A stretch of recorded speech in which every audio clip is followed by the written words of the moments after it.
Greetings. My name is Luis Molina, and I'm the host of the Life Puro podcast. In today's episode, I talked to Patrick Gremillion. Patrick is the host of his own podcast called The Patty G Show, which features local business people, entrepreneurs, and other figures around Louisiana. We hope you enjoy today's episode. It went well. I mean, we were shooting for like 45 minutes or an hour. Yeah. And then I think we got out at like 1 hour, 36 minutes. And we could have kept going too. So. Well, that's what happens when you get into these podcasting worlds is like you set out for 30, 45 minutes and all of a sudden you're sitting down and it's an hour and a half, 2 hours later and you're like, oh my gosh. Right. we gotta stop this at some point, Exactly. you know. Are people tuned out or are we that interested and people are still listening? Right. So you shoot for like an hour for your shows, huh? Yeah, we strive for like an hour minimum. Okay. That's kind of like where our sweet spot is, but we've had shows go anywhere from, I think the shortest one we've had was 42 minutes, and then the longest one we had was probably 2 hours and 15 minutes. So it just depends on the guest, what we're talking about, and really if we're into a conversation or not. Yeah. But I mean, I have a clock that I'm looking at to know the timeline and how long we've been recording for. So it kind of helps me out a little bit, judge the conversation and where we're going, the flow. Because at the end of the day, I've got those 4 questions I have to ask at the end. So I'm like, okay, now I can start wrapping them up. And depends on the guest. If I know they're short-winded, I'll push it a little bit more before I ask those questions because they're going to give a one-worded answer. Or if they're long-winded, I'm going to a lot more time so we can go deeper into some of the topics of those questions. Yeah. Now, did you learn a lot of this on the way, or Yes. did you go to school for this? Where's your background?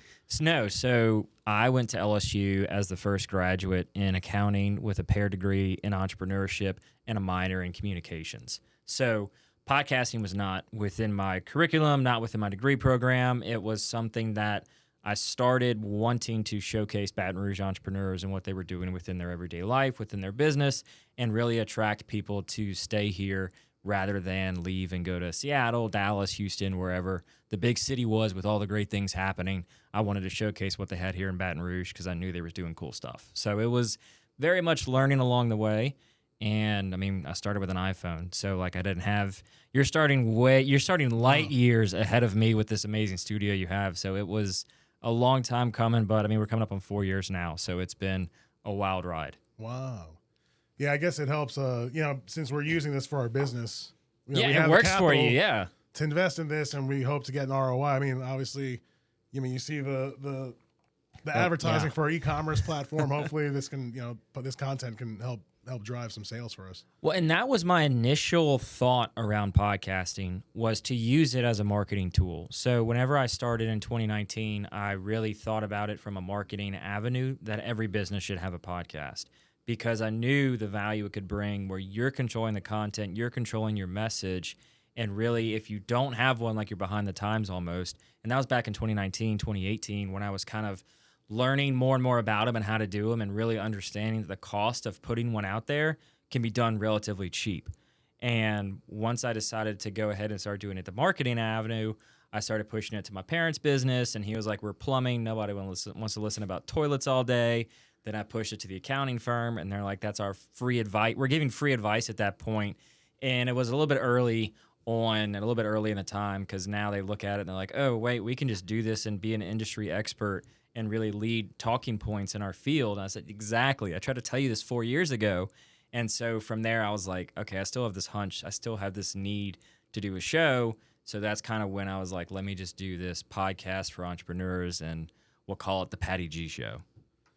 Now, how many episodes are you up to now, or guests? So guest, I think we're probably close to 180, 185. And then episodes, we'll release 169 tomorrow. So we've had some doubles, we've had some triples where that kind of got our guest count up. But from an episode standpoint, 169 will go live tomorrow. And are you doing a regular release, like once a week, once a month? What's that schedule like? So when I was doing the research, I had to determine if I wanted a schedule, does it benefit to have a schedule? Can you post them, ad hoc, whatever it may be? And the more research that I did, I dug in and found out that you got to have a schedule. Doesn't matter what the schedule is, you just have to be consistent. That's the best thing with podcasting and posting, is just consistency, whether it's daily, weekly, bi-weekly, monthly, whatever it may be. For me, I wanted a weekly show, and I knew I wanted off Christmas, and New Year's. So the way it works out is I can do 50 shows in a year. It's kind of how it boils down to it. So yeah, we do 50 shows in a year on top of everything else that I'm doing in my normal life. So it's a lot. It's a commitment, but man, I think it's worth it. Yeah. No, I love your format. And when you invited me to be a guest, I was really impressed with your setup when you brought your crew in. Our traveling setup, man. Yeah. Yeah, I was very impressed. I was just wide-eyed. So definitely inspired us to, keep that in mind. Good. For future endeavors. And you've now built out this room, which now all you have to do is turn the switches on. You've got your own studio. You don't even need all that extra stuff that we brought in that we have to when we do remote stuff. So, I was honored to be able to first show within y'all's lounge back here, which is pretty cool. Yeah. Now, when you started, did you have a budget in mind, or what were some of the challenges starting up? So you obviously probably didn't have all the equipment you have now. No, convincing my wife was the hardest part. Oh, man. Yeah. Because it was like, this was my, sixth entrepreneurial endeavor since I was like 12. Oh, how old was I? 11. Since I was 11, it was like my sixth entrepreneurial adventure. So, I had cut grass. I had sold paracord bracelets. I had done some social media marketing later on. I then started doing this lifestyle company, seafood distribution company turned lifestyle company. So my wife was with me for coming up on a decade now. So she'd been with me all this time, realizing that I'm just this entrepreneurial nuthead wanting to start businesses. And so she's seen all these other companies start up and then make it a couple years and then fade away. So she was very hesitant to say, here's a big budget, go buy whatever you want. It was more, get some episodes under your belt and we'll gradually add gear, we'll gradually add tech. So for the first episode, I had a $0 budget. So it was literally on my phone, and I used Anchor, which now has been purchased by Spotify, and that's how I got started. So it was just literally voice memos on my iPhone, press record, talk for I think maybe 10 or 12 minutes was the first episode by myself, kind of giving my thesis for what I wanted to do with the show. Then the second episode was on my kitchen table. It was 45 minutes long, I think, with a friend of mine, and again on my iPhone. And after that, I was like, okay, babe, look, I just need $100. Like, can I use $100 to just buy some Amazon gear? And so I'd been a DJ in high school, so I was familiar with microphones, mixers, and speakers and whatnot. So, I also had a DJ business. Oh, wow. And so I was familiar with some gear, not the gear we're using, that you're using in your studio and I'm using in mine today, but familiar enough with audio gear that I could do something relatively cheap and make it sound pretty good. So I bought a Behringer mixer that was a 4-channel. It was actually a 6-channel mixer that I would plug into my laptop and use Audacity, and I would record straight into Audacity, which I had learned about from LSU because I did have an English course. It was English 2000 or something like that. My professor had an assignment where we had to make a podcast. Was instead of a paper. So in lieu of a paper, he was like, podcasting is this really cool thing. It's just you talking into a microphone and it's audio only. And I think one of the buildings at LSU had just created this studio for students that they could go in. It was like a soundproof room and you just record onto a computer. So we had to make one on a topic and we had to do our research. And so it's kind of modeled off of Serial, the podcast. I don't know if you've heard of it. No. It's like a crime investigation podcast where they take real life crimes and they try to solve them and kind of walk you through how they solve them and the evidence they get and all that stuff. So we had to get our evidence, we had to get our items that we had to talk about, support it, all of our facts and everything, and then record a podcast. We had to then find some free music online and incorporate that. So we had to develop and produce a show, not a show, but an episode.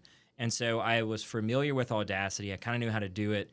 And then I just spent hours on YouTube figuring out how to work this gear, what gear is cheap to get that will be a reasonably sounding gear that I can control, and then where to do the platform. So I listened to a podcast called The Audacity to Podcast, and it was literally him taking you step by step how to start, what gear to get, and what you need to know from a recording standpoint, from a question standpoint, from an organizational standpoint. So it was very helpful. I spent like 3 months just diving all into that show and really just getting absorbed with all things podcasting. So started with $0, then I went to $100.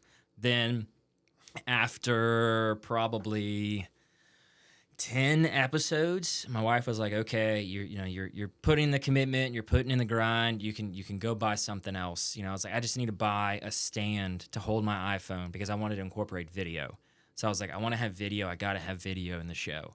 So I convinced her to let me buy a little fluff ball microphone that plugged into my iPhone 8, and I bought a little Amazon tripod and set it up, and I would live stream to Facebook from my back porch was where I was recording these shows. So I would have the camera set up, streaming to Facebook, and utilizing that audio device. So I had a separate microphone, so it sounded different whether you listened to it on the podcast or you watched it live. It was 2 different microphone setups. So I was quickly learning and trying to figure things out because I couldn't figure out how to run a outlet cord from the mixer to the iPhone and let the iPhone accept it. iPhone 8 at the time was behind in that technology, so the cord that I had to get, I couldn't figure it out. And by the time I was at episode 20 or 30, I met a friend of mine, recorded a show at his place, and he had a friend producing. And so his friend was producing his show for him and had all this gear, like makes my studio not quite look fancy with the level of gear this guy had. I mean, he was producing for Farm Bureau at the time, so he had like just thousands and thousands and thousands of dollars worth of gear that he was using to produce shows.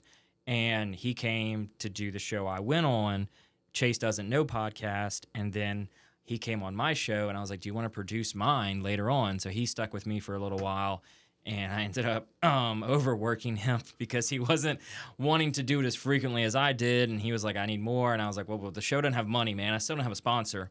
Like, I'm coming out of all this stuff from my own pocket. I don't have anything to pay you with. And there's no money here. And what kind of, like, in those early episodes, how could you see the analytics of, like, your fan base or listeners? Yeah. Oh, yeah, I could see the analytics from day one. Okay. And I can still see the analytics from the first episode, and those are still trickling in as people are discovering the show. They're going back and starting from the beginning sometimes, and they'll listen all the way through to where we are today. But now it's each week, when you think about it, and you're adding an hour to an hour and a half show, somebody's going to catch up. They got to listen to 169, 107, probably about 180 hours worth of shows to get caught up, or they just start. What I tell people is go down the list of my guests and start with somebody you know. That's kind of the easy way to get into the Patty G show, is find somebody you either know, you want to know more about, or that just looks familiar, and listen to that episode. And if somebody is like, well, what episode should I start on? That's kind of my answer to them, is like, whoever you recognize, whether it's Gordon from Billboards, Brandon Landry from Walk-Ons, like whoever you see and you're like, I know that person, let's start there. Because if you go back to the very, very beginning, I'm a totally different host, totally different style. I mean, the style's the same. We're very conversational, but you mature and you grow as a host as you kind of get knowledge and you sit behind the microphone, behind the camera. You get more comfortable with asking questions. You kind of know where to go. I mean, I started just like you. I had a piece of paper with like 30 to 40 questions on it for every guest, and I didn't change them really until I got to the point where I stopped relying on it. And I was like, let's just have a conversation, and I'll just pick up on things that they say and be an active listener and figure out where we can move the conversation along. So it's just a natural progression through 4 years to get where we are. Yeah. Well, let's pause right there okay. and get into the cigar portion. Yes, we're here at Habana Port. I know I'm eyeing the Life Puro podcast. We gotta have a cigar on it. Absolutely. Exactly. So I have 2 different wrappers. It's I felt this selection is appropriate for our guest. This represents our first house blend called Tobacco. So I view it like the theme, if we want to pick a theme, is Genesis. So kind of you represent like kind of the Genesis, for our podcast too. I felt it was appropriate. So I'll let you choose between the natural, the lighter wrapper, or the Maduro. So when we filmed here, did we have either of these? No. Okay. No. Okay. Yep. Okay. Got it. I was about to say, I don't want to pick one that I've already had. Okay. So they're both tobacco, both made in Nicaragua in the same factory. That light wrapper is going to have more of a minerally, kind of cedary, creamy note. Okay. That's the Ecuador, Connecticut wrapper. And then the Maduro is going to be a Nicaraguan Maduro. It's going to have more of like a cocoa, kind of like fuller. Think of like a Cabernet Sauvignon. So a little bit fuller, oakier, more of a darker profile. So both about the same strength. So Basically, a darker profile and flavor. There's a lighter, not necessarily like milder, but just like a white profile is what we call it. So I'll leave it to you. Did you have anything to eat? Yes. I just had dinner. Okay, so you can have either one. No, I just had dinner at the house. So I'm good. That was one of my main things. I was like, I need to eat before I come on the show because I missed lunch, and I'm like, no, I can't just come in from breakfast as an avid of a cigar smoker as you. I'm like, I'm gonna need some substance to help me along this. Okay, so I'll go with the lighter one, and this is the. So it's Tobacco, and we call it the Tobacco Natural. Okay. Tobacco Natural. Yeah, got it. And the size are both the Churchill format, so they're both 7 inches by 50 ring gauge. Which I love, by the way. I love a Churchill size cigar because that tells me I'm gonna sit down and I'm gonna enjoy it for a while. Yeah. That's probably my favorite format too. Is that Churchill? So named after obviously Winston Churchill, who he loved this size so much. Cuba named the size in his honor. Isn't that crazy, huh? Some guy smokes enough cigars in the course of his life that they name a style after him. Yeah, there's reports that he may have smoked about, or estimates that he may have smoked about 250,000 cigars. In his Quarter lifetime. of a million cigars? Yeah. So about 8. How many a day? 8 to 10. Holy smokes. Yeah, his estimate. So 8 to 10 a day? Yeah. Gosh. Yeah. I get weird looks from my friends if I do like 4 or 5 in a day. They're like, okay, man. Right. Right. No. He definitely represents the extreme. So, but yeah, so much so that an industry named a size in his honor.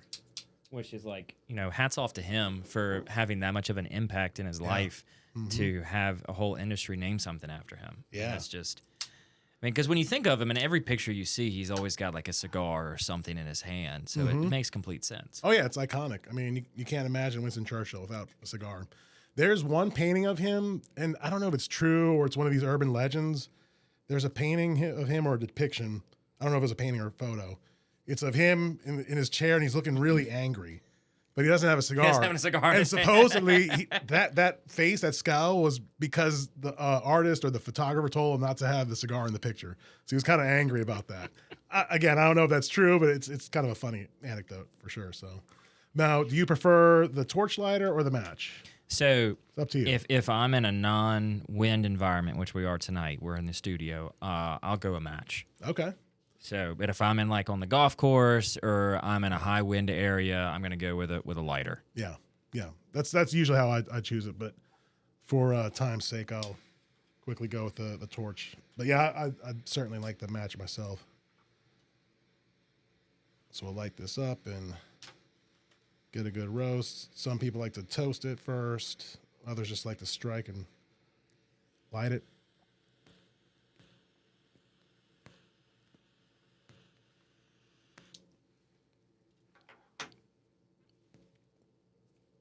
Yeah, I actually meant to do this in the beginning, but we were so engaged in the conversation right away. I was like, man, I kind of want to listen to this first, but I want that cigar. And look, and that's part of doing a podcast, right? It's like you can't always perfectly plan out everything that you want because depending on the guest, depending on what you're talking about before you go live, or if, in your case, which I love, we just jump right in, there's no intro, I'm all about it. And it's, you don't want to stop the flow of the conversation. Like that's the biggest thing with the podcast is you may have in your head this idea or this concept of we've got to go down this order, these talking points. But if the conversation is not flowing that way, in my opinion, don't force it, right? Like it's just let it roll, let it flow.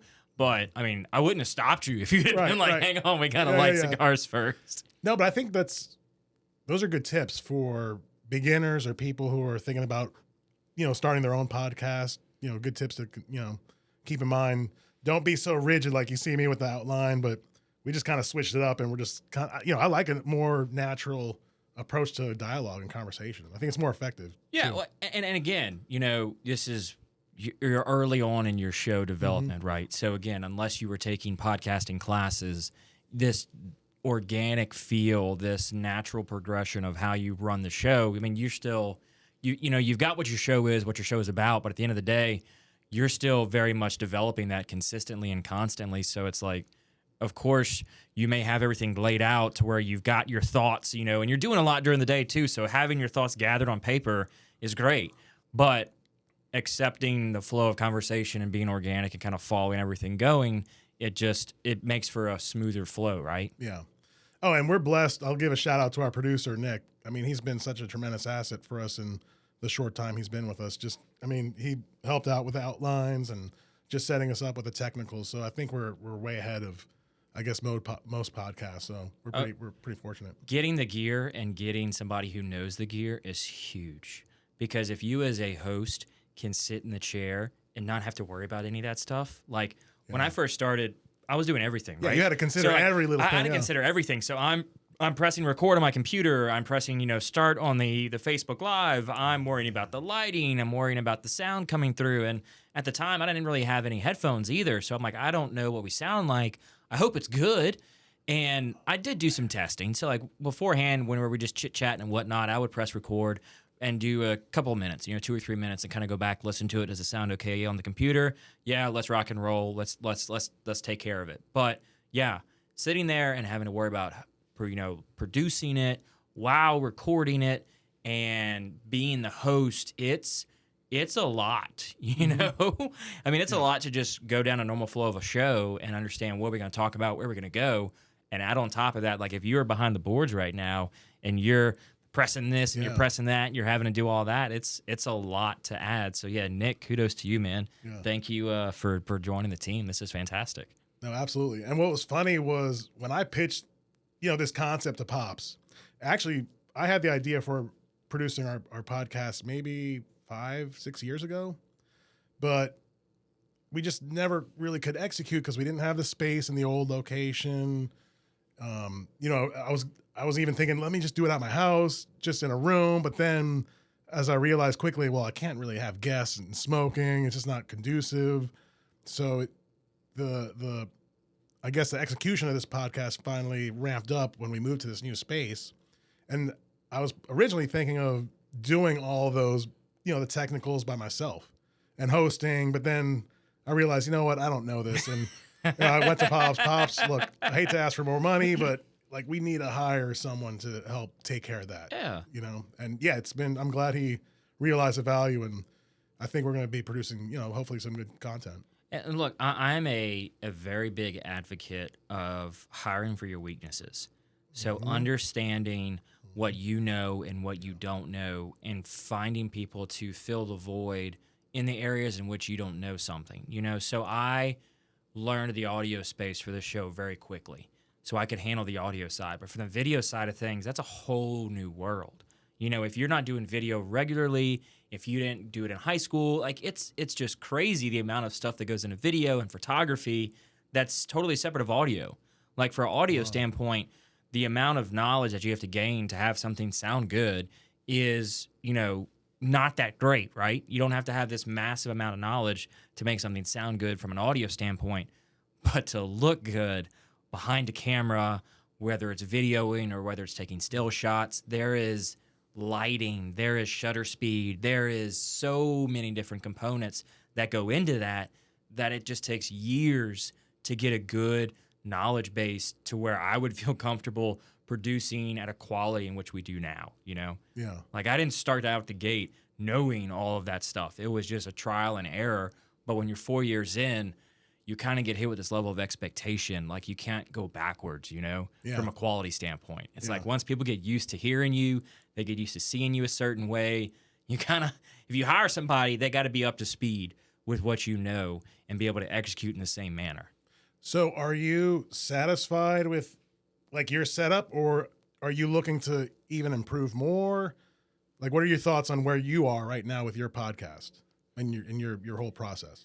There's always room for improvement in every facet of the show, whether it's me getting better at research on the front end to have deeper conversations with the guests when we sit down, whether it's getting better from a lighting side, whether it's getting better from a video side. There's always room for improvement. So where we're at in the show is great for now, right? We're getting the job done. It looks good. It comes off clean. It's crisp. It's nice. But by all means, there's always room for improvement. So it's not so much of a dissatisfaction with where we're at now, but a constant learning of how do we get to the next level, and always looking for the next level from quality, from the way we film it, the way we shoot it. How can we consistently improve and get better is something I'm always thinking about. And you brought up something that's pretty profound, at least for me. when I guess somewhat like an audience member or you're trying to get a new listener, when I was looking through your, I guess, library and previous episodes, what caught my attention was a particular guest, Brennan Landry. Yeah. So I looked at that and I'm like, whoa, that's pretty big to me, at least, to land a guest like that. Do you find that, like, who was, like, I guess your first guest that maybe helped propel you to like a next level of viewership, or maybe did it help you? I mean, so the way I look at it, no guest didn't help me, right? Because when I am looking at bringing folks on, they have a tribe. They have an existing following. There may be some overlap with what we have in our following, in our tribe for the show specifically, but every guest is going to come on and bring some sort of followers or tribe with them, whether it's 100 people or 100,000 people. They have a following of people that know them, whether it's their immediate friends, family, whomever. So no guest ever hurt the show from a standpoint. At least, maybe somebody stopped listening because I brought a guest on I didn't like, but I can't control that. Right. If I start getting that picky, like there's just, I avoid topics so I don't have to get picky. I can bring on just about everybody to talk about their business, unless they're doing something very awful, then they're not going to be on. But the folks that, like, there wasn't one particular guest where I was like, oh my gosh, I can't believe I landed this person. Like landing people like Brandon Landry, landing people like Gordon McKernan, landing folks that come across bigger names, Dudley DeBosier, Jay Ducote. It all depends. It's all relative, right? People are bigger names to different people. Some people may see Brandon Landry like, oh, whatever, I don't even really know who that guy is. But for those folks that know his story and know about him, are like, oh my gosh, you got Brandon Landry on. That's awesome. It's incredible. So it's all relative. But what gets me now is whenever somebody immediately, if I ask them to come on the show and they go, oh my gosh, yes, I love the show. So I'm like, oh, like they've heard of it. Like they've listened to it. They know it. Like that to me is way cooler than getting some top name. Is just the ability that people are able to see and recognize the show, and the show has that reach, right? That to me is cooler than being able to say, oh yeah, I got branded on. Yeah, no big deal. Yeah, and that's pretty interesting point you brought up. Maybe don't look at every guest as like, oh, this is going to be the person who's going to like propel me to the next level. Everyone, no matter like how small or large of a following, you're tapping into their own audience. So every little bit helps. Right, and you also have to make the ask, right? You got to make the ask of, hey, can you share it whenever it comes out? Like that helps us so much for getting an audience base, from getting getting a bigger tribe. Like you sharing it with your folks is huge. So you got to put that ask in with every guest. But yeah, I've had some people come on that I was like barely knew of them, and their episode performed super well, just because they had such an organic following of folks that just was a smaller, like not 100,000 followers, but like 1,000 followers that liked everything that they did. Their engagement was through the roof. So they had a smaller following, but a higher engagement rate. That to me is way better than whatever followers you got. Because if you've got 100,000 followers and you get, 500 likes, that to me is not impressive. But if you have 1,000 followers and you get 400 likes, that is way better in my eyes, because you got a 40% engagement rate as opposed to less than a 1% engagement rate. So that to me is what I look at. What's their engagement like? Oh, this is going to be a good episode because their folks really care about everything they put out. But if you have 100,000 followers and you get such low engagement ratings, what's the benefit going to be if they see it but they don't interact with it, they don't engage with it, they don't listen to the show? Joe Rogan gets millions of views and he's got millions of followers. His engagement rate's through the roof because of his name he's built, his show he's built, and it's not abnormal compared to his actual count of listeners and followers when you get down to the statistics of it. Mr. Beast the same way. He's got 30 or 40 million subscribers on YouTube, whatever the number is, and his viewership replicates a number that's significant dang near every video. So that to me is really cool when you start getting down to the analytics of it. Is okay, they have they're a nano or a micro influencer because their follower count's so low, but they have such a high engagement rate because they engage with their community, as opposed to just having all these comments and not replying to it. If you're not engaging with your community, you're not building up those people which then makes them less likely to share the post and then get their audience attached to it, you know? Okay. So I guess it's an issue of quality over quantity. I mean, just because absolutely. you have big numbers, if they're not doing anything, it doesn't Yeah. really benefit you. I mean, as a podcaster. would you like to smoke a poor quality cigar just to smoke a poor quality cigar, or would you rather enjoy a good quality cigar? Yeah, that's very appropriate. Yeah. So, what I love about your show too, or maybe it's not in your show, but the promotions outside your show, like the reels you'll produce. I mean, that's so effective. And, I mean, at least when you did, when you showcased us, you would put those little reels, and it would keep that engagement going, and we would reshare it to our followers. The one I like that you do too, outside I guess of normal guests, is your partnership with McLeavy. McLeavy, okay. Can you give us some insight into that partnership and how that started? Because I personally like that segment, the outfit of the week. I mean, look at your brand. Man. Yeah. It's what we're wearing. It's what I'm wearing today. Yeah. So, yes, I like to get creative when it comes to partnerships for the show, and I like to make sure that whatever we do, it makes sense for that partner, right? How can we get them a return of investment?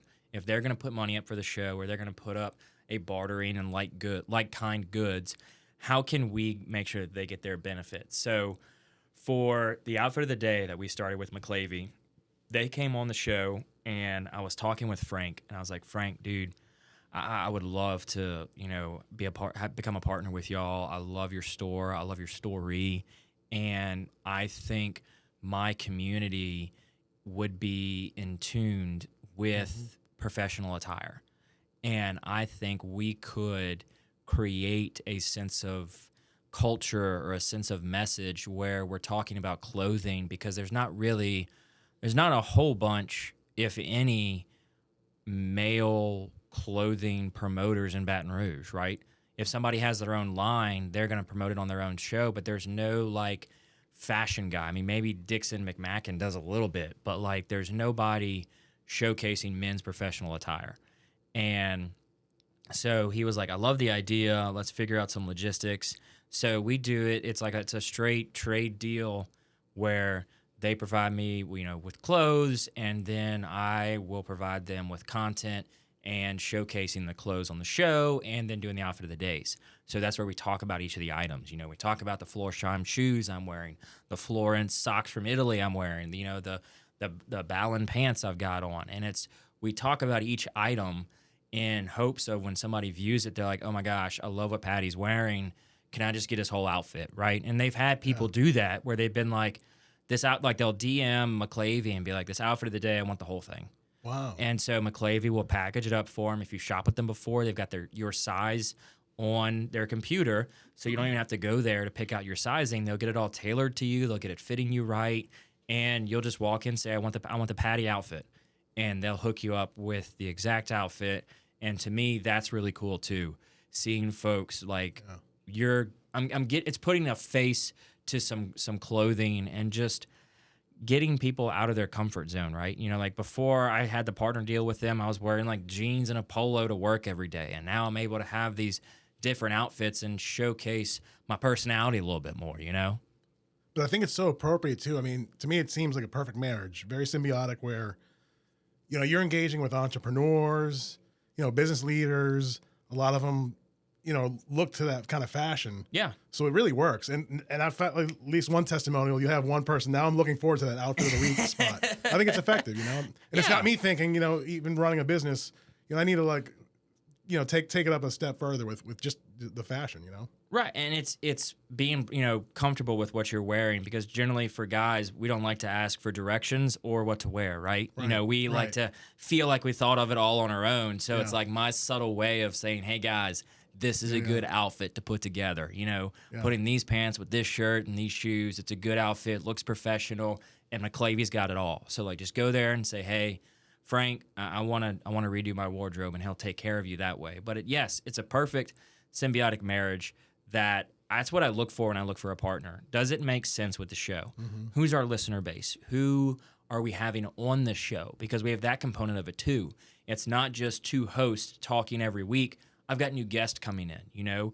If I'm going to sit down with a guest and they're into fashion or they're into nice, not formal attire, they're into professional attire, then maybe they're going to get incentivized to go to McClavey and go check out their line and go get what they're wearing. So it's what makes sense for both the guests that we have on and our audience base. That's kind of what we look for in partners. If I know we've got folks that are professional, they're looking to wear better clothes than what they've got, then I've got your clientele I'm right in their ears, I'm right in their eyeballs, Yeah. No, that's pretty cool. It's impressive that you've made that arrangement. Now, going back to some of the guests that you've had in the past, you mentioned something earlier that kind of made me think, like, look, of all the people you've interviewed, like, what are the most common, or do some of these most successful entrepreneurs share similar traits or views? Can you shed some light on that? I mean, is there like a common theme that a lot of these individuals vocalize? The big thing that they vocalize is how important people are. Whether they're running a real estate business, whether they're running a law firm, whether they're running a restaurant, they focus on putting the right people in place. Sebastian Alvarez of Alvarez Construction, he came on about a year or 2 years ago, and he had a segment that we pulled and did a reel with that he said, I have to make sure that our company can pass the bus test. Meaning, if I get hit by a bus today, can the company continue and flourish without me? Not saying the company doesn't need me, sure, but if something was to happen to me, can it continue to move forward? And every one of the entrepreneurs we've had on, they, in a roundabout way, have pretty much said they're not a one-man show. They're not a one-woman show. They don't do it by themselves. Their team, they very much value to get them where they are, because at the end of the day, we all have a set number of hours. So figuring out how to get the work done and adding team members that bring value is kind of what has propelled most of them to where they are today. And recognizing good partnerships like we have with McClavey, where they can work together as a cohesive company to company and really make connections. Baton Rouge is all about who you know, right? And so making connections, knowing people, and just networking has been huge within these entrepreneurs. You'll get an invitation for the next one. We do an annual Patty's Patio Party, where we bring all the past guests to come in together to just celebrate being on the show and network, really. Oh, that's cool. So we did our first one last year, and we had I think 60 people show up, so just 60 entrepreneurs, business owners show up to this event and meet folks that they didn't know, or if they knew them, they got to catch up. But really, it was this really cool environment where we all have this one thing in common. We were all on the Patty G show. We all talked about our businesses. And I know that everybody else in here wants to see Baton Rouge better, wants to see Louisiana better. And so it was like a stepping off point where they were just able to network for 3 or 4 hours and really enjoy some good food, some good drinks, and just good company. Yeah, that's awesome. And that's what, is appealing to me about your show, is that you're really bringing, fostering this sense of community in Baton Rouge. Now, most of your guests, if I'm not mistaken, come from this area, this general area.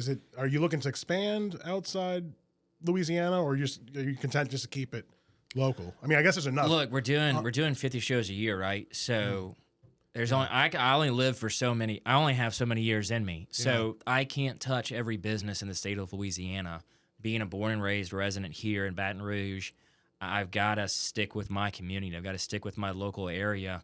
And really focus on the businesses we have here, because that's our ethos. Our ethos is figuring out a way to promote Baton Rouge and Louisiana on a broader scale to get folks to come and do business here, know? Yeah, that's so true. That's that concept right there. I've started thinking about that just for our own show. We can tap into, originally we were going to really focus on the cigar industry, and, between all our vendors, the reps within, with each of the companies we deal with, to like suppliers. We have enough content, but we were trying to maybe expand it in terms of like more of a lifestyle. Yeah. So we'll tap into the cigar industry, but we'd like to talk to folks like you or other people in the community. I think that would be a little more engaging. And look, it's your own show too, right? You don't have to do one thing. You don't have to box yourself in.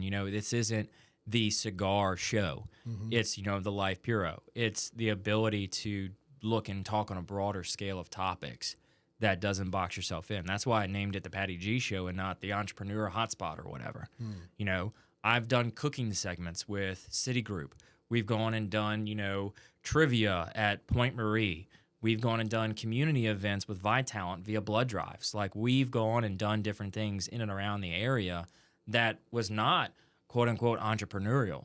And I named the show in a way that it allowed me to do whatever I wanted to do. If I want to go and cook with Chef John at Beausoleil, I can do that. I've done that, you know. I had Sean Segura on, and we talked about beef for an hour and a half. So I wanted to make sure I wasn't in a box where I had to talk with certain folks in certain industries. And with you, it's the same thing you've got here. You can talk to whomever about whatever, all while you're sitting in a studio enjoying a cigar. Yeah. No, that's cool. You talk about Sean Segura. He's actually a client of ours. So when you had him on the show, I was pumped because I purchased, you know, some of that prime. Oh, it's fantastic. Grain. It's awesome. It is fantastic. He does a phenomenal job over there, and everything they've got going on Segura Farms is just, they're so focused on quality. It's incredible with what they do.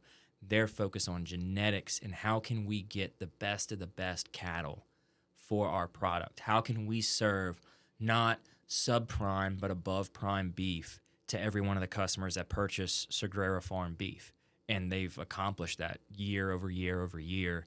And the way they do that, I won't give away everything. Yeah. You know, go listen to the show, go listen to their episode. But it's really crazy to think that type of a production is happening in Ethel, Louisiana. Yeah. You know, and we went out to their farm. We filmed it with cattle around us. We filmed it in a cabin he's got on his property. It was cool. It was a very fun concept. Yeah.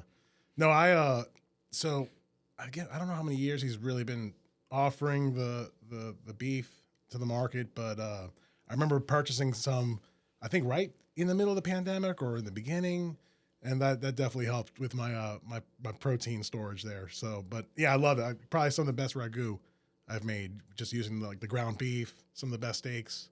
Oh yeah, with some of those cuts. So it's awesome seeing someone, you know, that we know doing well, and really he's passionate about that.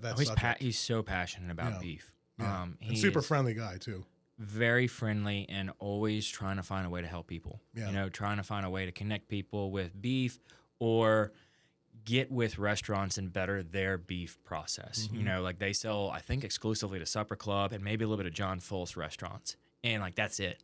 So they're not a mass market product, right? Because they're on a higher price point. You know? Yeah. So they don't sell to the mass market. I'm sure if you bought it, you probably went to his farm to buy it. He actually delivered it to my house. He delivered it to you? Yeah. Oh, maybe I shouldn't have said that, but I had to buy quantity though. I had to buy quantity. Okay. I had to buy like half a cow. I bought a whole he'll do freezer. That. Yeah. So he'll do that. He'll sell you a half a cow. Yeah. That's like his portion that they sell is a half a cow. So if you buy a whole half, you buy a half a cow, then he'll bring it to you. And that's why, like, during the pandemic, I was like more intrigued. You know what? I better just stock up because I don't know what the supply chain is going to be like. So it just made sense for me. So yeah, and look, if you don't think you can consume a whole cow, partner up with somebody. Yeah. You know, get 2 or 3 families to go in and buy a whole cow. There is a lot of beef on a cow because he's harvesting these things at I think like 1,600 pounds. You know, right then and there, and that's a lot of beef to eat. Yeah. No, it was impressive. So I was stoked that you got him and showcased his operation. Oh yeah, and that's really what I enjoy is finding really cool and unique people doing unique things in the area. And it's like it's not something everybody knows about, right? Mm-hmm. It's like a really cool, and whether it's niche or whether it's on a mass market, finding those really cool stories is what I love. I love listening to stories. That's where I learn best, and that's why our tagline's local entrepreneurs sharing local stories for that exact reason. Yeah. No, I wish you luck with your podcast, and I look forward to more content. But I want to take it now back to cigars. What are your thoughts on the tobacco so far? I know I'm enjoying it. I might be a little biased, but what are your thoughts of yours? I hope you'd enjoy your own line of cigars. Exactly. It's very good. It's very light. It's and I don't know what the heavier one would taste like, but it's very good. I went with the lighter one because I'm in a jacket and I'm like warmer already as it is, and it's perfect. It's not warming my body up so much where I'm like sweating and getting hot uncontrollably, but it's very delicious. It's very good. Now, going to your cigar preferences, how did you get started smoking cigars? Do you remember your first cigar? Oh, my first cigar, I think, was like a Swisher Sweet in high school or something like that. Yeah. And I was like, oh, this is incredible. Like, this is a whole new world or anything. I didn't do like cigarettes or anything like that. It was, a buddy of mine he was like, okay, have you ever had a cigar? I was like, no, I've never had a cigar. So we went to a gas station. We bought like a pack of Swishers, wood tip or something. And I was like, ooh, this is okay. I got into that and I was like, okay, let's now go further into the world. And so my buddy, Andrew McAllister, who's actually a good patron over here, he was like, okay, we got to go and actually get real cigars now. So then we started going like to Habana Port, to going to other cigar shops in the area. And we're like, okay, this is a whole new world. So from a technical standpoint, I couldn't tell you a whole bunch about them, but I can tell you that I can enjoy a good cigar, and I know when it's a good one and when it's a bad one, basically. And that's what we tell a lot of our folks, that you don't have to be a connoisseur or expert to enjoy cigars. Right. It's really just a trial and error, kind of activity. We can give you, our staff can give you all the talking points with any line in here, but ultimately you just express it. You either like it or you don't. Right. And it also, what I've learned by coming here and talking with your team is, because I am a very recommendation accepting person. So if I don't know anything about a certain topic or I don't know a whole bunch about something, I'm more likely to take somebody's recommendation over just going peruse and saying, yeah, I'll try this thing. Like every time I come here, I'm like, all right, I'm going to be smoking some meat. So I'm going to have some barbecue. I'm going to have some beers. What cigar would you pair with barbecue and beers? Yeah. And y'all have never led me astray. Every time I've gotten something, it's always been right on the money, right with what you said, and it paired perfectly with what I was after. And even coming here and asking for some tasting, what should I pair it with? You're like, oh, pair it with this bourbon, or pair it with this wine, or just drink it just straight with water or with espresso. And that's what I always enjoy, is getting people's feedback of what they like and how they like to pair it, and then I try it, and it turns out I like it. Now, do you have a favorite pairing with a cigar, like in terms of the drink? So, alcohol or non-alcohol? Yeah, you've turned me on to this espresso and cigar thing since I was here last. Oh boy. Coffee with like a sweeter cigar is good. Now, I will tell you this: I am not a fan of a sweet wrapper. I had a cigar. It is like the outer leaf. Yeah. Yep. I had a cigar a couple weeks ago that was extremely sweet on the mouth. It was almost like smoking like a piece of caramel or something. And I was like, this is just way too sweet for my taste. I got a sweet tooth, but there's a limit, right? Yeah. And so sometimes it doesn't translate to cigars. Exactly. Because I love sweets too, but yeah, I just can't do it on the cigar. It was almost like it was syrupy. It was so sweet. I forgive me, I can't think of the name of what it was, but I like a cigar with a beer, man. Yeah. Like I like a light cigar with a beer. If I'm going with a heavier cigar, I'll go with like a bourbon on the rocks.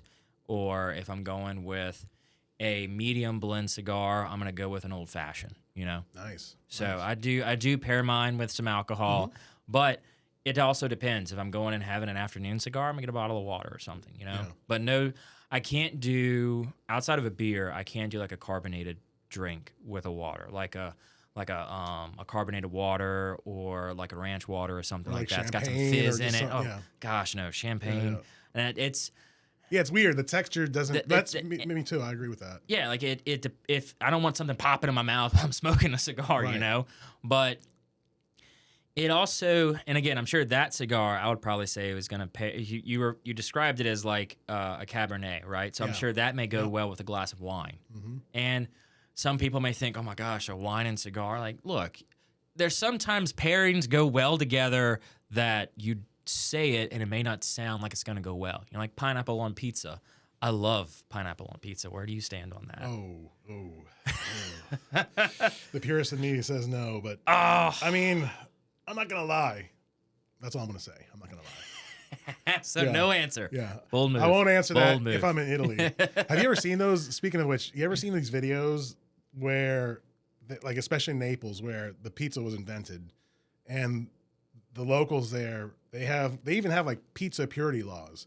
They can only have certain toppings. It's got to be certain dimensions. Are you serious? Yeah. So like, you look it up on YouTube. They have these videos of these pizza joints, just pretending, joking, like delivering a pizza with pineapple, and to see the reactions of the customers when they deliver it. Oh man, they go ballistic.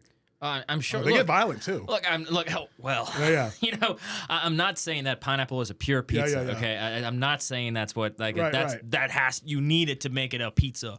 But I do like some pineapple on a pizza. But your point is, and we tell this to our customers, even with flavors. There's a stigma with some people like, oh, you shouldn't smoke a flavored cigar. I just view it as you just got to choose what you like, and don't let anyone else kind of, steer your opinion. Well, and that is when you start getting into things like this, whether it's bourbon, whether it's wine, whether it's cigars, everybody that you ask is going to have an opinion on what they think is the best. But at the end of the day, they don't have your palate. Right. They don't have your flavor profile enjoyment. They have their own, and what they like, you may like as well, and it may be good, generally speaking. But at the end of the day, you may just like something that's totally off the wall or something that's plain and vanilla that they may say is not good. So no one's opinion is right or wrong when it comes to a flavor profile in a cigar. And no, you've got to get a flavored one, or no, you got to get a light wrapper. It's ultimately what you're going to enjoy for however long you're going to smoke it. We're doing the Churchill size. It's a 45 to an hour long cigar smoke. You got to have something you're going to enjoy for 45 minutes to an hour and be willing to get all the way through it instead of taking 2 or 3 and be like, no, it's not for me, and putting it out. Like, that's wasteful at that point. Yeah. Now, here's a suggestion for a future pairing. I can't remember if I divulged this on the interview with you. One of my favorite pairings of all time for the alcohol pairing is port. Are you familiar with port? You did, yes. Yeah. Yes. And that's a classic cigar and alcohol pairing is that sweet fortified wine. Yeah. It's beautiful. So I don't know if you've had a chance to experiment with that, but definitely try that in the future. Yeah, I haven't had a chance to experiment a port with a cigar, but I imagine probably a darker cigar would go well with a port. Like a nightcap almost even. Yeah. Because I've gotten one from y'all. It's a shorter cigar than the Churchill. That is it's like a quick, easy smoke that's enjoyed because a port's a much smaller pour as well. That's right. So your time that you have devoted to the activity is not as long as if you were to take a full glass of Cab or Merlot or whatnot. So your port, being a short drink, should also have a short cigar to pair with it. Yeah, that's what I would recommend. So that's very accurate. I like it. Yeah. I'll have to get. We don't have any port in I here know, tonight, man. Yeah. The future. When we Yeah, get the next episodes. Yeah. Well, I'm looking forward to that little meeting with reunion of previous guests of yours. That should be yeah, man, cool. the patio party, brother. Yeah, it's that's a fun time. It's really cool to see those folks' faces again. I mean, because sometimes my only interaction with them is the show. Because I don't have time to meet 180 people on a regular basis. Right. So seeing them at the patio party is really cool to kind of be like, wow, we've come so far with the show. Look at all the guests we've had on, and just their dedication to networking and what we're trying to accomplish. It just, speaks volumes of what we've been able to do over the last 4 years. Yeah. So I'm going to switch it up, and I don't know if anyone's ever turned the questions on you, but during your show, you had a segment, the 4 questions. So I'm going to ask you these 4 questions. So you ready? You want to get into it? Are they my 4 questions? They're your 4 questions. Oh! Yeah. So I don't know if you ever had a chance to think about it. So no, but let's look. Yeah, I let's don't give many people that long to think about it either. So let's rock and roll with it, man. All right. So this is based on your Patty G's 4 questions. Question number 1: what is something you did as a kid you wish you could do today? So mine is pretty. Mine is going to be allegedly. So when I was in high school, a friend of mine had 2 4-wheelers, and we would go often riding through trails in their own property, allegedly other folks' property, and we would find this spot on the way to this river that we would go and hang out. And the way the landscape was, it was kind of like a levee type structure that you'd go down, and then there was like a little plateau, and then you'd go down another level to get to the riverbed. And we're in high school, so we would ramp the hill. And we would take the four-wheeler, start at the riverbed, and just floor it all the way up the hill and see how high we could get. So something I did allegedly as a kid was ramping four-wheelers and getting some serious air on them to the point where we would land and have to check the suspension to make sure we didn't break anything. So we would we would go and spend hours at the river. They had us rope swing in this platform that we would jump off, and it was like the best thing to do during summertime. So that would be my thing that I did as a kid. I wish I could still do today, would be ramping some four-wheelers without a care in the world if I broke an arm or I broke a leg. Now I'd be very concerned if I hurt myself in that capacity. Right on. So number 2, what are 3 lessons you learned along the way in your business, whether it's your 9-to-5 or your podcast endeavors? So let's do the show. The podcasting, the 3 lessons I've learned along that way is you really have to be an active listener. And that kind of applies across the board, whether it's podcasting, whether it's your professional 9-to-5, whether it's just being a good friend. Being an active listener and being engaged in the conversation, not, pulling out your phone and checking social media, not, getting off and kind of looking around and thinking of the next thing you're going to be doing that day, but being very active and engaged in the moment is huge. Not only from when I have to sit there and listen to folks and then figure out how to respond and ask a follow-up question, but just in life, when you're an active listener and you're engaging in that person, you're generally going to come off as a nicer person overall. And so that is one of the lessons. Number 2, you have to be willing to do it yourself if you expect someone else to do it. Meaning, if you expect somebody to come in and bust their butt and really produce an excellent show, post 4 or 5 times a day, and really just spend hours on your own product, you also have to be willing to do that yourself. Whether you did it yourself initially and you brought somebody on to absorb that amount of workload off your plate, or you never did it, you at least have to know how to do it and be willing to do it so you can be in the trenches with them and say, I'm right here with you. I'm not just expecting you to do something I wouldn't do. And then the third thing is just ask. Everybody gets afraid of rejection. They get afraid of the what if. They get afraid of not getting their way or having somebody shut them down. What I kind of started telling myself several years ago, even before I started the show, was thinking of the worst possible scenario, the worst possible outcome if I was going to do X, Y, and Z, if I was going to ask this person that question. What is the worst case scenario? What are they going to say? What's going to happen? And if it was an outcome I could accept and be okay with, meaning if I go and ask a sponsor, hey, do you want to do the show? You want to sponsor the show? You want to become a partner of the show? The worst thing they can say is no. And once I got past that, it really opened up a lot of doors for me to ask questions to people. I never had this thought of, within reason, oh, I shouldn't ask that question. Obviously, I'm not going to get extremely personal with somebody. And I always ask them before the show, too, what's something that's like, is there anything off the table? And if they're like, yeah, I don't want to talk about this, I want to talk about that, say not a problem. But if there's a question that I'm like, I don't know if it's a stupid question or it's a question I might not know the answer to, I'm going to ask it, because I don't think, while some people may say there are stupid questions, if you genuinely don't know the answer to something and you ask that person the question, where they look at you like, wait, you don't know the answer to that? It doesn't matter because you're going to get an answer regardless, and then you're going to know the answer. But also accepting that the worst possible scenario could be a no, and if you can live with the no, and you know that the way you have to craft the question is not going to damage the relationship, then go for it. Ask the question. So do the ask. So that would be my 3. Yeah, that's awesome. So number 3, what is something you love about Baton Rouge? So the generic answer I get about 80% of the time is the people of Baton Rouge, right? That was my answer. Right. Look, there's nothing wrong with that answer. Yeah. And when you're saying it in the moment because it's true to who you are.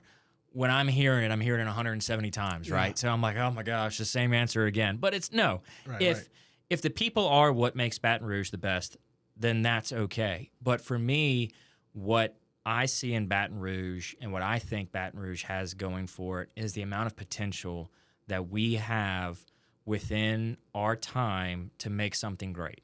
Meaning, we've got a lot of problems. We've got a lot of trouble spots. We have a lot of issues. There's no denying that. But at the end of the day, if we can come together as a collective and really focus on making it better for the next generation, over time, we're going to start seeing those benefits. You know, we as a society, as a people, we like to have an instant fix. We like to have an instant answer. We like to get everything done right then and there. Social media has just heightened this issue where if we don't like what we're watching within a 10-second video, we can scroll to the next one. We can scroll to the next one. We have that instant satisfaction, that instant gratification, but things take time. So if we as a collective can understand that patience is going to play an important role in making our city and our state a better place, and we can do 1% better today than we were yesterday, as a society and as a state, that's going to have significant dividends in the long run. But we have to be accepting that there is opportunity for improvement, and it's going to take time. So I think what we have going for Baton Rouge and what I enjoy is seeing just the raw potential we have in the city to make it an amazing place where people are talking about us outside of our state. Like, oh my gosh, Baton Rouge and Louisiana, outside of, because we got our food, you know, we do our food very well. Nobody can compete with that. Right. You know, we've got a great sense of community, people coming out during, whether it be COVID, whether it be the floods that we experience, hurricanes, people coming together and banding together to make others whole in that moment is great. But where we kind of lose a little bit of ground is the day-to-day. You know, we get angry if somebody cuts us off in traffic, right? We get angry if somebody pulls out too close to us on the road. We get angry if we're sitting in traffic for hours. So we lose that day-to-day understanding of a population that really can band together during tough times.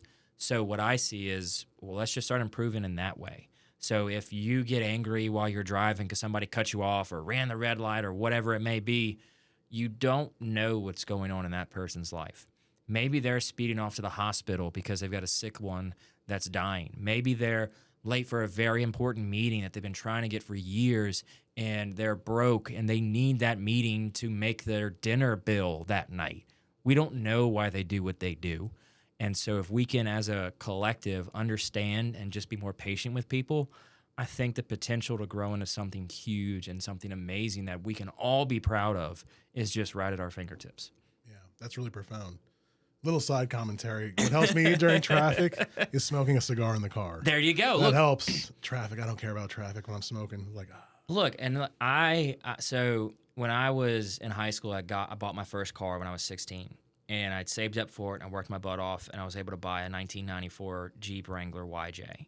And what helped me kind of get over the sense of sitting in traffic and whatnot, even though it was a 5-speed, was being able to take the doors off, being able to take the sides off, and just enjoying being outside and enjoying being there. Even in sitting in traffic, I was like, I just really am enjoying my moment and my time, and, you know, turning some music on and listening to some good tunes if that's what you want to do. Just kind of relaxing ourselves and not being so absorbed in ourselves in the sense that we are the only ones that should have everything go right on the road. You know, we should be able to hit all the green lights. If you don't hit the green light, maybe it was for a reason, you know? Mm-hmm.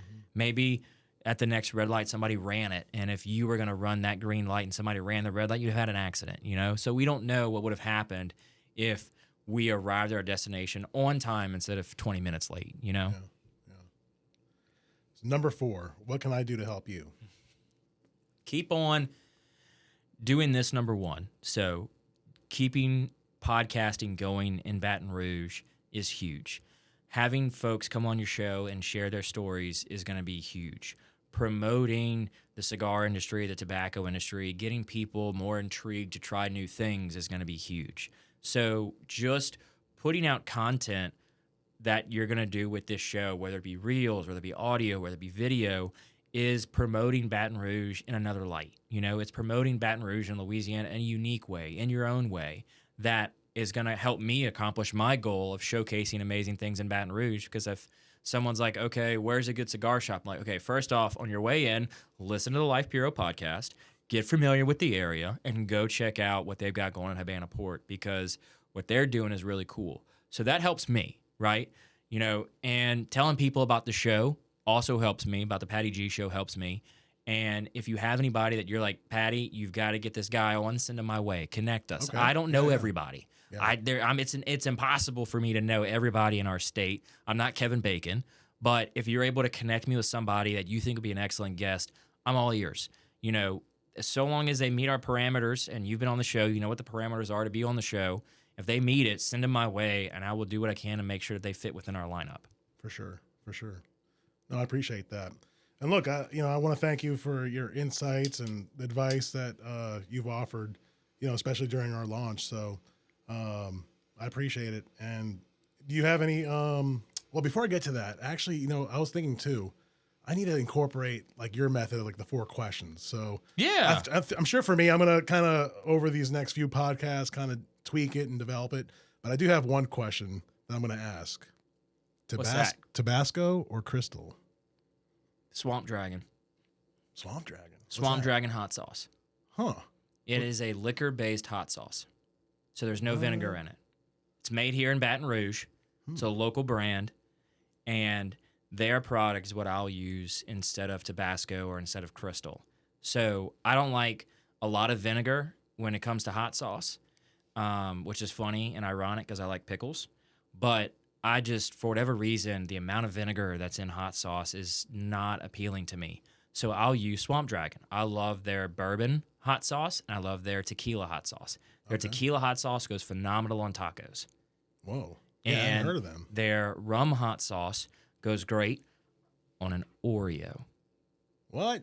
An Oreo and a chocolate chip cookie. I'm telling you. So neither. I'm throwing a wild card at you. I like throwing it. a wild card. Swamp Dragon's my go-to hot sauce. Okay. Yeah, I haven't heard of them. So they're based in Baton Rouge. How long have they been around, or the brand? He's been around.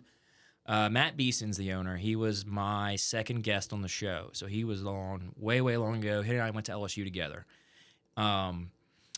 They've been around, at least since 1918, somewhere around there, 5, 6, 7 years. Okay. I don't know the exact timeline, but they've been around for a while. And you can buy them at every local grocer, your Rouse's, your Calandros, Calvin's, Bocage Market. They're everywhere in the local grocers, and he's doing what he can to get on a national and global scale.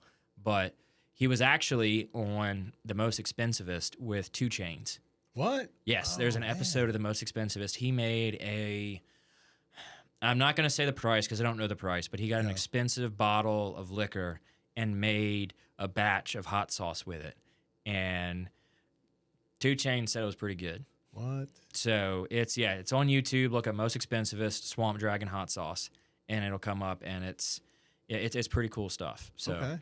Yeah, I'm gonna have to reach out to them because that reminds me of a trip I went on to New York for the Fancy Food Show. I'm not sure if you ever heard of that convention. It's basically what it sounds like. It's a fancy convention. food Yeah. There's not much to it. Right. So they have it in New York and I think San Francisco every year. Now with COVID, I hadn't been to that convention probably now 6 or 7 years, but they have so many vendors there, so many suppliers, and just seeing the quality of product out there is awesome. I'm sure he's heard of it.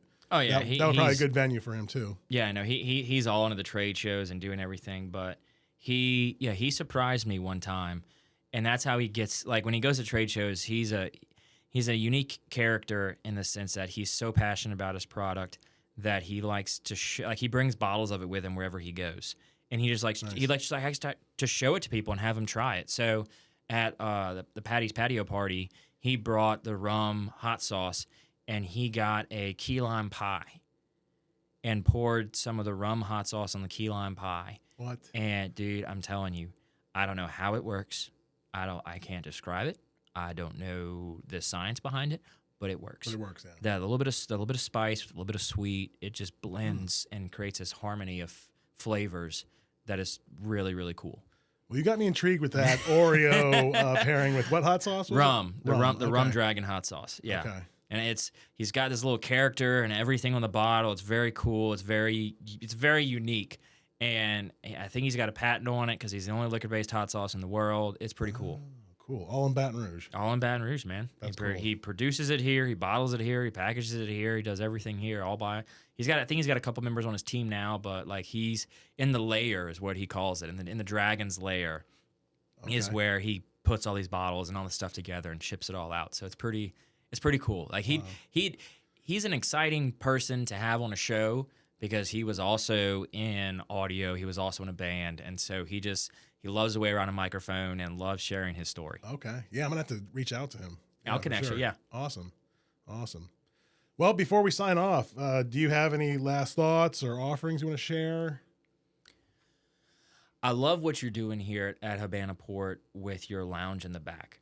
I think you're creating an ecosystem of professionals and anybody that wants to join to come and have a good time to network and also actually get work done. So if you like a cigar during the middle of the day and you're looking for a place to come and work, I mean, I think you'll have Wi-Fi here, right? Yeah. So you've got it set up to a really cool environment for people to join your club, to join the Habana Port group of people, get their locker and whatnot. So I'm really excited to see you take all this stuff and continue building it, continue growing it. And I know this show is just going to be a stepping stone for y'all over the long run. So thank you very much for having me on. I had a great time. Yeah, I appreciate you coming on board. And yeah, you got to use a lounge. So we'll get you and your guest, some lounge time here. Heck yeah, so, man. Heck yeah. I love it. But I appreciate you coming on. And yeah, thanks for all the help.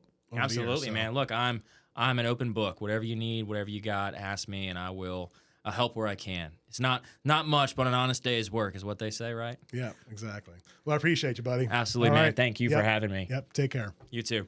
Thank you for tuning in today. We hope you found today's conversation insightful and entertaining. If you enjoyed this episode and want to discover more episodes, check us out at thelifepuro.com or any other major streaming platform. If you're interested about the cigars we smoked, you can visit us at shop.habanaport.com. Until the next cigar, thank you.